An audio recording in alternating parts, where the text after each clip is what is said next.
پشتی 54 سالی ji aloziya navbera malbata Hec Reşîd û Hec Elî xwîn hat ji bîr kirin û dîsa silava biratiyê li hev kirin. Bi navbênkariya Encûmena Rûspiyên Rêveberiya Bakur û Rojhilatî Sûriyê û Partiya Demokrata Pêşveroya Kurd li Sûriyê û bi beşdariya hemî aliyên siyasî û kesayetên serbixwe û Rûspiyên deverê ev lihevkirin encam da.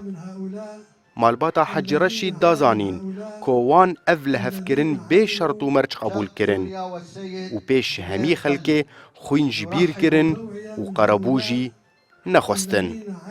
جامعه را تدخل کرد و احزاب سیاسی تدخل کردن و مبادره جواجی بو جمجی بو المهم ام مجبور بون مكر يعني سر اساسي انه انسانك بريء افضل روك بوينجي يعني عود عمري تقريبا دور شيء صار او 6 سنه جاي مصر صاروا بتزن بيجي بو بريء بو جامعه تدخل كر ما دعوه جامعه قبول كر وقطع صحيح بفديه Mijara heyf û tolhildanê li deverê çandek kevn û dîrokî ye û bûye sedema koçberiya gelek malbatên goxwîn di navbera wan de çêbûye.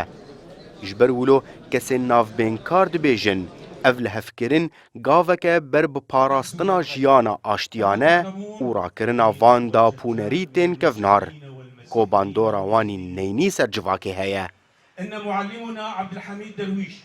صاحب البصمة الخيرة في هذا المجال. قava em karibin di nav civata xwe divan tiştê vî alî de çareser bikin ew dikevin xidmeta giçilo ew eşairê me heger Kurd bin bixwe bixwebin Kurd û Ereb Kurd û Siryan yanî mentîqak bi hewceyî van gavê di vî alî denî gavê got giçilo karin aştiyê di nav xwe de bicî bikin ev bêtir yanî hevgirtina milletê me hevgirtina xelkê deverê Erebê wê Kurdê wê Suryanê wê dikevin xidmeta wê de û bêgoman jî çi qas em karibin divan problema de ser xwe sivik bikin wek gava mala malbata Hec Reşîd avê got bê tiştek bêgoman evaya ez dibêjim wê têkeve dîroka vî milletî de Hemî pêkhateyên beşdar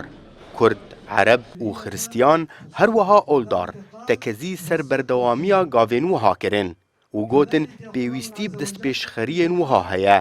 nema zed rewşa Sûriyeya heyî de ku bi deh hezaran kes canê xwe ji dest dane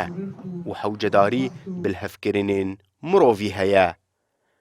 Ekrem Salih, Kurdistan 24 Qamşlo.